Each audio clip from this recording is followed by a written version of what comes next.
صباح الخير أو مساء الخير على حسب وقت ما تشوفوني. سريعا كده النهاردة هنعمل أسهل وأسرع طريقة تخزين بامية. هجيب البامية واغسلها كويس جدا، وبعد كده هنشفها، وبعد كده أقمعها زي ما انتم شايفين كده، وهفصل الويكة لوحدها اللي هي الكبيرة، وهفصل بعد كده الصغيرة اللي هعملها بالصلصة. هكون محضرة المية اللي بتغلي، وأكون حاطة عليها عصرة الليمون، وأول ما المية تغلي بعد دقيقتين بالظبط، يا دوب قلبتين كده، وبعدين احطها في الميه اللي بتلج، وابقى محضره كل من جنبي عشان لما الميه تبتدي تدفى، ابتدي ان انا اسقعها تاني.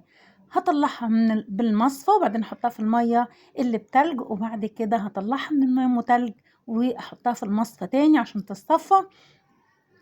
لو اللي أنا هاعملها ويكة، هاعملها زي ورد كده حلقات، أنا ما باعملهاش بالمفراك، وبعد كده هابقى أجيبها لكم أنا باعملها إزاي وأحطها في الأكياس. أما البامية الصغيرة زي ما أنتم شايفين كده خضرا وجميلة وزي الفل، بتقعد من السنة للسنة. هابتدي إن أنا أكيسها برضه، ودي أم صلصة، وبعد كده برضه إن شاء الله هاوريكم هاعملها إزاي. إن شاء الله الفيديو يعجبكم، ولو عجبكم اعملوا لايك وشير واشتراك في القناة، متنسوش تفعلوا الجرس.